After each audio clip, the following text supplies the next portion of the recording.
Assalamualaikum warahmatullahi wabarakatuh. Alhamdulillahi rabbil alamin. Wassalatu wassalamu ala asrafil anbiya'i wal mursalin Sayyidina Muhammadin wa ala alihi wa sahbihi ajma'in. Amma ba'du. Alhamdulillah, bapak-bapak, ibu-ibu, hadirin majelis taklim Masjid Jami' Darussalam Mambendaya, kita ucapkan syukur kepada Allah Subhanahu wa taala telah dipertemukan, disehatkan dan diberi kesempatan untuk mengisi masjid dengan taklim. Selawat dan salam tak lupa kita sampaikan kepada junjungan besar Nabi Muhammad sallallahu alaihi wasallam, begitu pula kepada keluarga dan para. Nah, karena kita sekarang baru pulang, jadi oleh-oleh terbaik itu adalah ilmu, nah, pengalaman.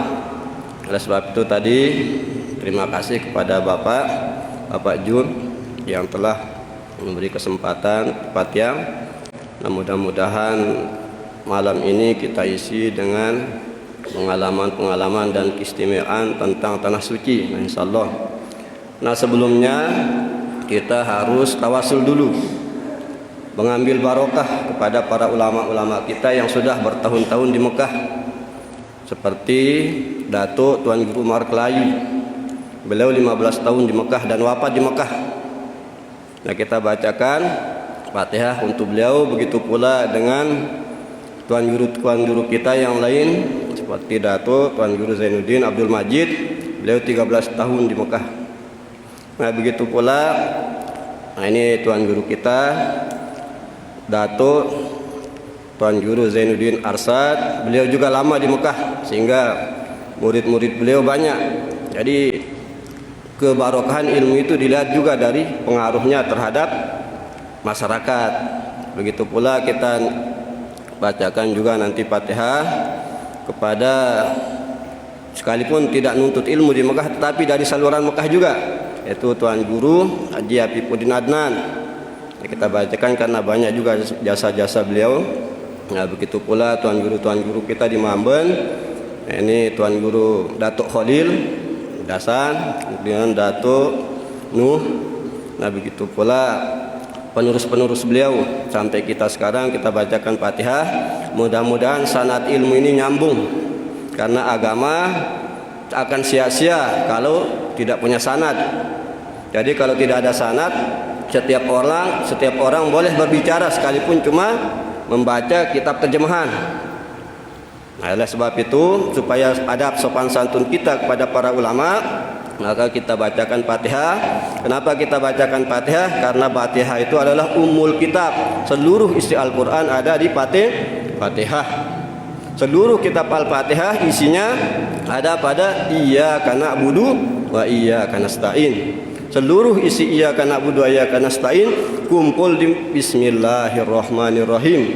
Seluruh makna Bismillahirrahmanirrahim kumpul pada titik ba. Apa itu titik ba? Apa artinya? Bikana makana biyakunu mayakunu. Artinya apa? Firman Allah di dalam hadis qudsi, dengan aku adanya apa yang ada, firman Allah, dan dengan aku pula adanya apa yang akan ada. Nah, itulah ilmu titik ba. Oleh sebab itu kita bacakan Al-Fatihah kepada para ulama kita. Mudah-mudahan ilmu dan amal jariah beliau dapat kita teruskan. Al-Fatihah.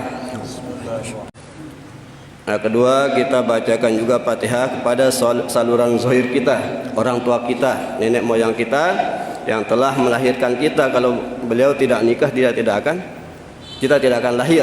Maka kita bacakan kepada orang tua kita sampai 7 keturunan, sampai Nabi Adam, supaya mudah-mudahan kita bisa menjadi amal jariah beliau sesudah beliau wafat. Al-Fatihah. Nah, yang ketiga terakhir, kita bacakan Fatihah juga kepada diri kita sendiri, kemudian generasi kita, karena kita akan menjadi orang yang rugi kalau tidak punya penerus. Nah, mudah-mudahan anak-anak kita diberikan oleh Allah bimbingan sehingga menjadi anak-anak soleh yang akan menjadi harta yang menjadi penambah amal jariah kita setelah kita wafat. karena semua amal jarih akan putus kalau kita sudah mati, kecuali anak yang soleh. Maka kita doakan anak-anak kita supaya selalu dijaga oleh Allah dari fitnah akhir zaman dan dibimbing untuk menjadi orang yang beriman dan bertakwa kepada Allah. Al-Fatihah.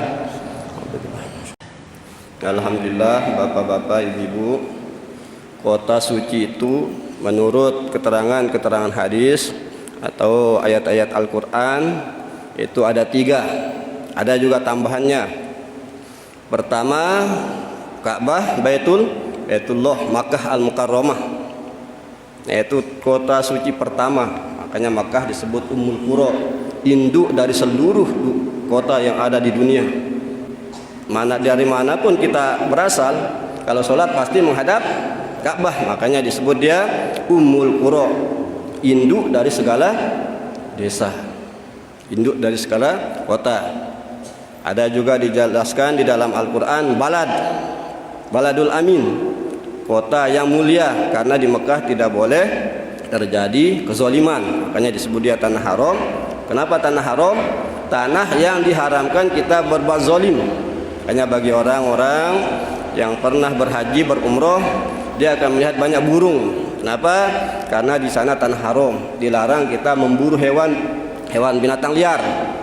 Kita boleh membunuh hewan-hewan pasik seperti ular, kalajengking, tikus, boleh. Tapi kalau di tanah haram, hewan-hewan yang hewan liar tidak boleh diburu. Misalnya burung merpati atau yang lain, dan tidak boleh kita mencabut tumbuhan liar.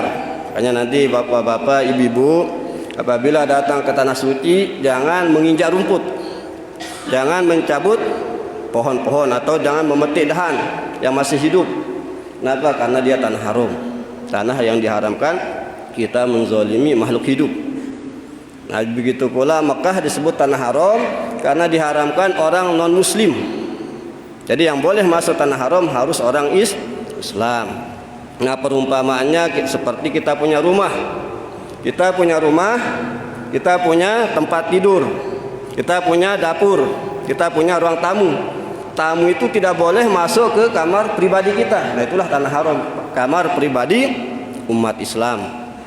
Kayak disebut dia tanah haram, tanah yang diharamkan non muslim masuk. Nah, jadi semua agama punya wilayah pribadi. Nah, misalnya orang Kristen, dia tidak boleh kita masuki. Kenapa? Karena itu wilayah tempat terlarang bagi orang luar Kristen. Hanya di Roma tidak boleh orang sembarangan masuk. Nah, jadi sama-sama. Nah, begitu pula tanah haram yang kedua yaitu Madinah Al-Munawwarah. Jadi sama, di Madinah juga tidak boleh kita memburu binatang atau buruan. Kita tidak boleh mencabut rumput atau menginjak rumput, mematahkan, dan tidak boleh pula non muslim masuk ke tanah haram Madinah Al-Munawwarah. Dan yang ketiga Palestina. Jadi Palestina ini juga kota suci, tapi kota suci 3 agama, sehingga sampai sekarang Islam, orang Kristen, orang Yahudi berebutan ingin menguasai Palestina, Baitul Maqdis, karena itu tanah suci. Nah, itulah diantara kenapa disebut tanah suci. Nah, bapak-bapak, ibu-ibu, di tanah suci ada tempat-tempat mustajab. Nah, di Mekah ada tempat mustajab seperti Ka'bah. Nah, Ka'bah itu disebut dia Baitullah. Kenapa disebut Baitullah, rumah Allah? Karena di sana tempat orang ibadah menyembah Allah. Nah, masjid ini, masjid jami juga namanya Baitullah. Setiap tempat dipakai untuk menyembah Allah namanya Baitullah, rumah Allah. Jadi Mekah Baitullah, Masjid Jami Darussalam juga Baitullah. Oleh sebab itu kita tidak boleh membuat sesuatu perbuatan yang dapat merusak atau membuat hilangnya kenyamanan kita di Baitullah. Misalnya kita tidak boleh berludah di masjid, tidak boleh mengotori masjid. Begitu pula kita tidak boleh membuat keributan, membuat fitnah. Nah, begitu pula tidak boleh kita mengurus urusan dunia. Jangan membicarakan jual beli di masjid, terlarang karena dia Baitullah. Jadi kalau ingin membicarakan untung rugi, lebih baik keluar masjid. Nanti kalau sudah selesai bisnis baru masuk masjid. Nah itulah fungsinya kenapa Baitullah, kenapa masjid disebut Baitullah.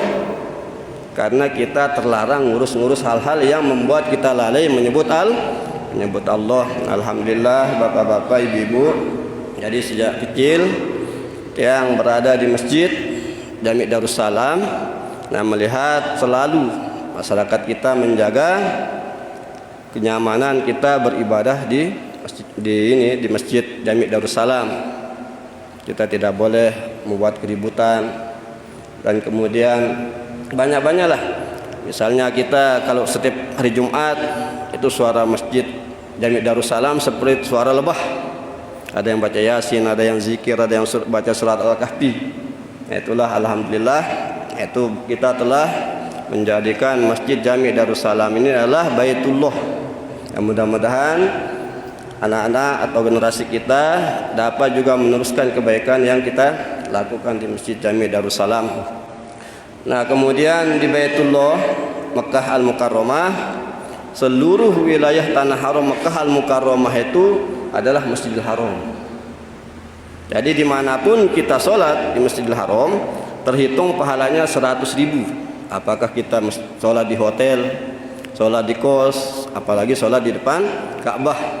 Nah cuma bedanya, kalau kita sholat di Masjidil Haram, nah di sana ada 120 rahmat. Itu 120 rahmat dibagi menjadi 3. 60 rahmat untuk orang yang tawaf. Jadi orang yang tawaf di Ka'bah, dia mendapat rahmat dari Allah 60. Kemudian orang yang sholat di depan Ka'bah dapat rahmat 40 kebaikan. Kemudian orang yang sekedar melihat Ka'bah akan diberikan oleh Allah kebaikan 20 kebaikan. Nah, jadi kalau ditambah orang yang tawaf 60 ditambah dengan orang yang sholat 40, 100. Ditambah dengan orang yang sekedar melihat Ka'bah 20, jadi 120. Nah jadi bapak-bapak, ibu-ibu yang belum berhaji, usahakan supaya dari sekarang berniat untuk bisa mengerjakan haji dengan umroh. Sekalipun berniat sudah terhitung. Apalagi nanti bapak-bapak, ibu-ibu wujudkan misalnya dengan menabung dulu, sekalipun sekedar Rp1.000. Yang penting sudah ada niat, sudah ada realisasi, supaya nanti bisa melaksanakan ibadah di tanah suci Makkah Al-Mukarramah. Nah, jadi kalau kita sholat di Masjidil Haram, kenapa harus ke Masjidil Haram? Karena kalau kita sholat di Masjidil Haram sudah 100.000. Kemudian ditambah dengan melihat Ka'bah, kemudian ditambah dengan tawaf, kemudian ditambah dengan sholat kali 27 derajat. Jadi kalau kita sholat di Masjidil Haram, pahalanya berjamaah kan 27 derajat. Kemudian keutamaan tanah haram 100.000. Jadi 27 kali 100.000. Ditambah lagi dengan sejumlah orang yang bermakmum. Jadi semakin banyak makmum itu semakin afdol jamaah. Jadi misalnya kita mau milih, apakah kita mau milih sholat di masjid atau di tempat lain. Nah kita lihat, kalau jamaah itu lebih banyak makmumnya itu lebih afdol, karena nanti pahala tergantung kelipatan orang yang sholat. Nah, jadi kalau 1 juta orang yang sholat berarti kali 1 juta. Nah, itulah keutamaan orang yang ibadah di Masjidil Haram. Nah oleh sebab itu para ulama mengatakan orang yang sudah masuk tanah suci Makkah Al-Mukarramah maka dia berhak mendapat status waliullah. Jadi tidak perlu banyak-banyak zikir, tidak perlu belajar tarekat. Kalau sudah masuk Masjidil Haram, dia sudah waliullah. Kenapa? Karena keutamaan kota Mekah. Jadi kalau kita misalnya di tanah haram Mekah, kita baca Bismillahirrahmanirrahim 1 kali di tanah suci Mekah, sama artinya kita membaca Bismillahirrahmanirrahim 100.000 di masjid ini. Nah kalau sebab itu, kalau kita lihat jamaah haji yang datang, yang pulang haji atau jamaah umroh yang pulang umroh, dia wibawanya atau mukanya berbeda dengan orang yang belum pernah haji, karena keutamaan tanah suci Makkah Al-Mukarramah. Jadi di tanah suci Makkah Al-Mukarramah ada juga tempat-tempat mustajab seperti di Multazam. Jadi multazam itu antara Hajar Aswad dengan pintu Ka'bah, multazam. Nah di sana kenapa disebut multazam? Karena wajib dikabulkan doa. Jadi multazam asal katanya lazimah. Lazimah itu artinya wajib. Jadi multazam artinya tempat yang diwajibkan dikabulkan doa oleh Allah. Itulah yang dikejar. Makanya orang selesai tawaf berhenti di multazam. Baru setelah itu sholat sunat tawaf. Baru setelah itu minum air zam-zam. Nah bagi yang umroh melanjutkan dengan sa'i. Jadi ada juga kita kenal istilah arba'in. Cuma kebanyakan jamaah mengetahui arba'in itu arba'in sholat di Madinah. Apa itu arba'in di Madinah? Sholat berjamaah, sholat fardu di Masjid Nabawi 40 fardu. Jadi 8 hari. 8 kan satu hari itu 5 sholat. Zuhur, asar, maghrib, isya, subuh. Kalau 8, 5 kali 8 40. 40 dalam bahasa Arab disebut arba'in. Nah, jadi orang yang di Madinah ngejar arba'in maksudnya apa? Dia sholat berjamaah 8 hari, sholat berjamaah 5 waktu, sholat fardu 5 waktu secara berjamaah tanpa putus. Itu yang dikejar. Makanya jamaah haji yang sekarang nanti dia pulang tanggal 8. Kenapa? Karena dia harus arba'in dulu untuk sholat fardu berjamaah. Nah, kita yang di sini barang siapa yang bisa sholat subuh berjamaah 40 kali dikabulkan doanya, wajib. Jadi kalau kita ingin hajat kita cepat terkabul, sholat subuh berjamaah selama 40 kali, insya Allah sama kekuatan doanya dengan waliullah. Nah, itulah sholat subuh. Nah kemudian di Mekah ada juga arba'in. Arba'in di Mekah tawaf 40 kali. Jadi satu kali tawaf 7 putaran. 7 putaran. Jadi pendapat ulama, barang siapa yang bisa tawaf 40 kali seumur hidup, maka diwajibkan dia masuk surga. Itu pendapat ulama. Karena menafsirkan makna mutawwifin, orang yang memperbanyak tawaf. Nah, mungkin Pak Jun berapa kali tawaf di Ka'bah? 40 ya, alhamdulillah. Ini Bapak, kapan? Nah, 40 kali, artinya satu tawaf itu 7 putaran. Jadi 7 kali 4, 280 putaran. Jadi barang siapa yang dapat tawaf di Ka'bah 280 putaran seumur hidup, insya Allah dijamin masuk surga. Nah, jadi bapak-bapak, ibu-ibu yang akan melaksanakan umroh atau haji, ini diingat, usahakan bisa tawaf di Ka'bah sebanyak-banyaknya, kalau bisa 40 kali tawaf, karena itu jaminannya surga.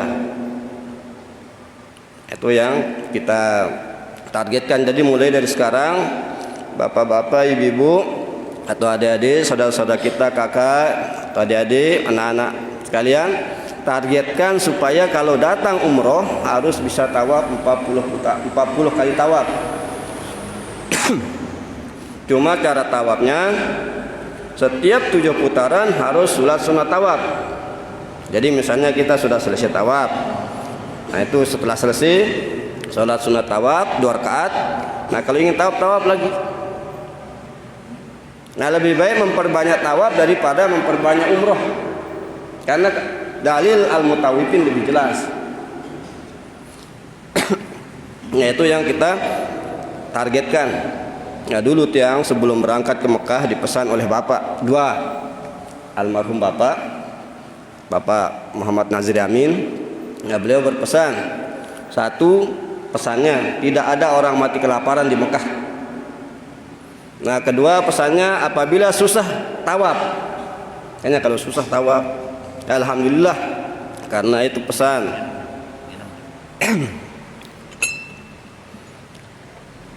Pesan dari orang tua, itu bagi tiang anggap wasiat. Nah, jadi kalau susah tawaf, ya alhamdulillah 12 tahun bisa tinggal di Mekah. Nah siapa tahu nanti bapak-bapak, ibu-ibu ingin melaksanakan, insya Allah seperti itu, bisa dilaksanakan tawaf. Nah, itu tempat di multazam. Nah kalau bapak-bapak, ibu-ibu datang ke Baitullah, cari tempat di multazam. Multazam itu antara, mungkin ada kotak. kotak. Contoh HP.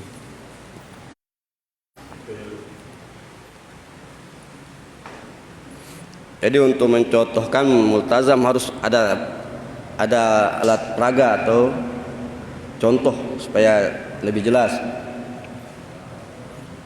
Nah, jadi ini misalnya HP.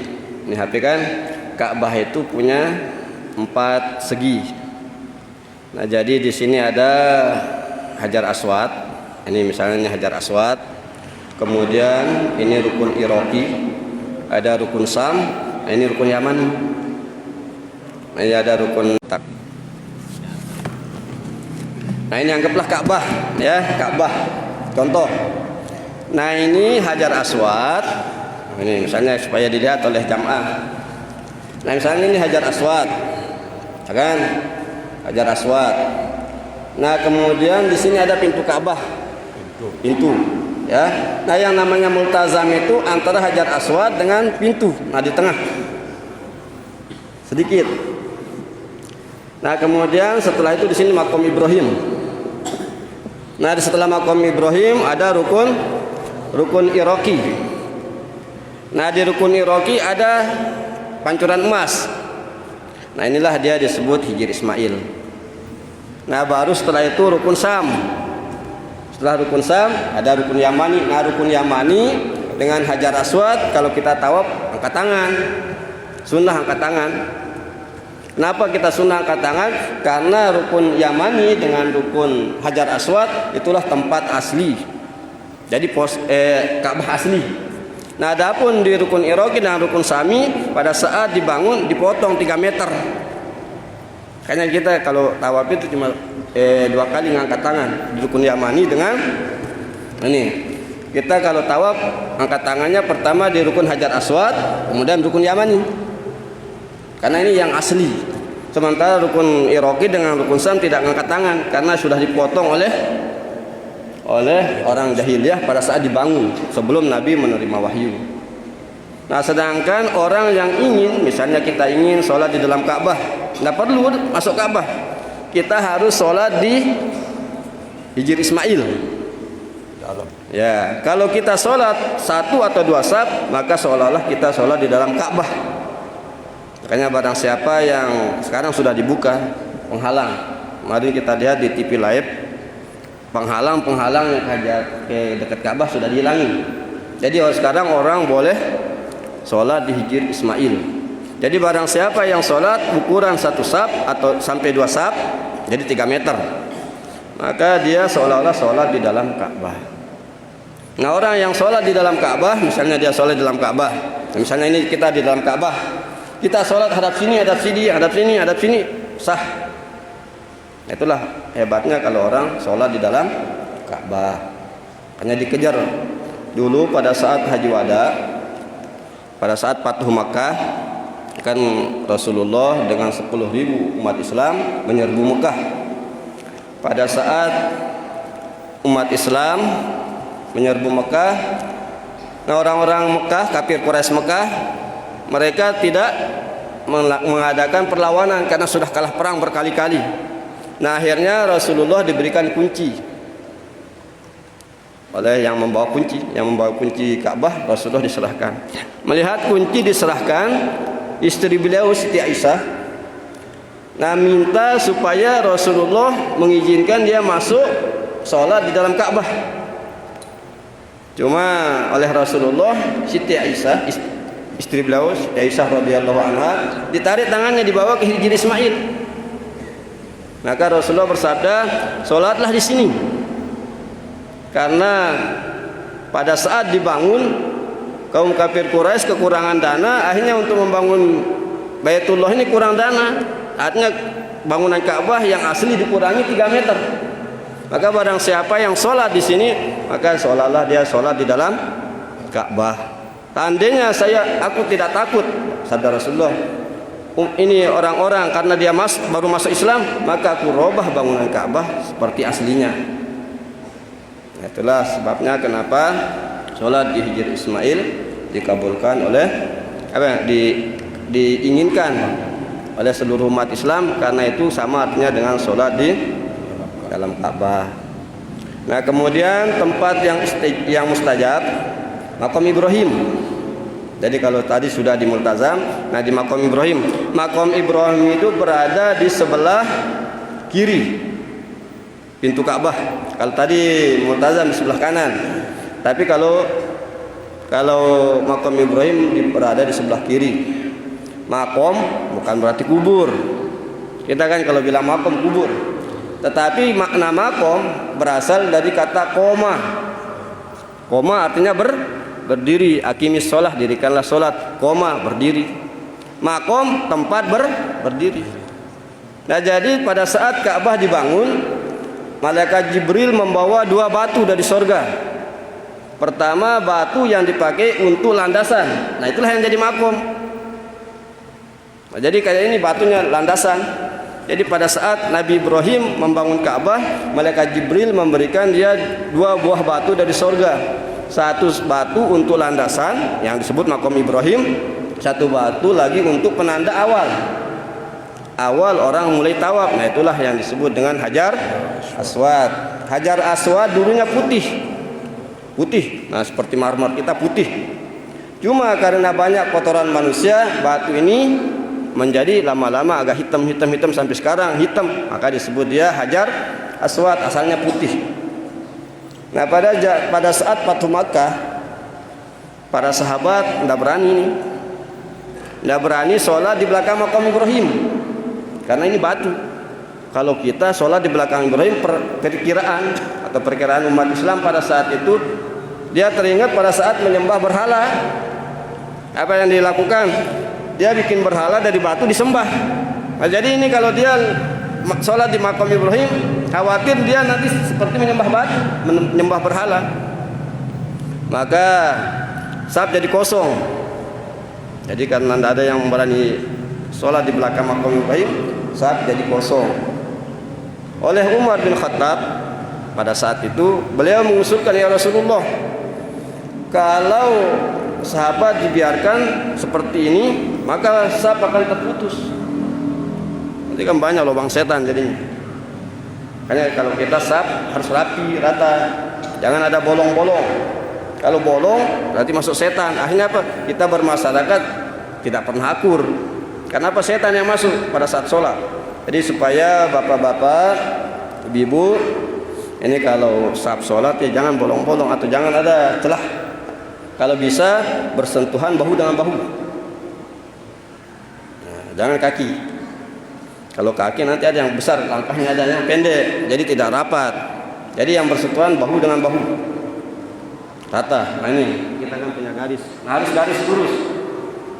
Nah, seperti bapak-bapak, ibu-ibu, nah ini jaraknya jauh-jauh nih. Ini setan masuk. Kalau kita sholat. Nah, oleh sebab itu kalau ada pengajian ratakan saf, supaya kita satu kata, satu bahasa, satu tindakan. Nah, kalau banyak bolong-bolongnya nanti kita susah ini maju, saling salahin karena setan sudah ada di tengah. Sama dengan sholat. Sholat itu jangan sampai ada bolong-bolong. Nah, itulah yang dijaga Umar.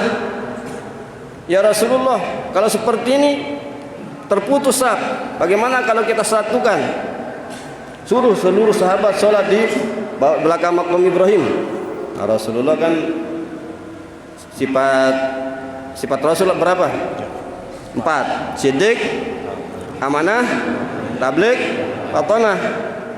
Siddiq, amanah, tabligh, fatonah, menyampaikan. Nah, jadi tabligh menyampaikan. Nah, kenapa Rasulullah diam? Karena belum ada wahyu. Jadi usul Umar ini tidak disetujui oleh Rasulullah karena belum ada wahyu. Diam Rasulullah.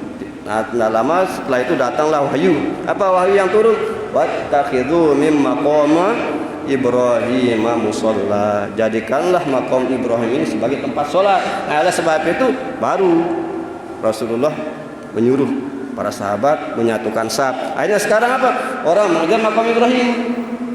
Kalau dulu sebelum Umar mengusulkan, tidak ada yang berani sholat di maqam Ibrahim karena dia merasa menyembah berhala atau patung. Tapi setelah turun wahyu, semua jamaah haji berebutan sholat di maqam Ibrahim. Nah, itulah sejarah daripada kenapa sholat di maqam Ibrahim ini dikejar-kejar orang sampai sekarang. karena ada ayat yang memerintahkan. Nah, mungkin itu saja. Nah, kita yang serahkan kepada moderator.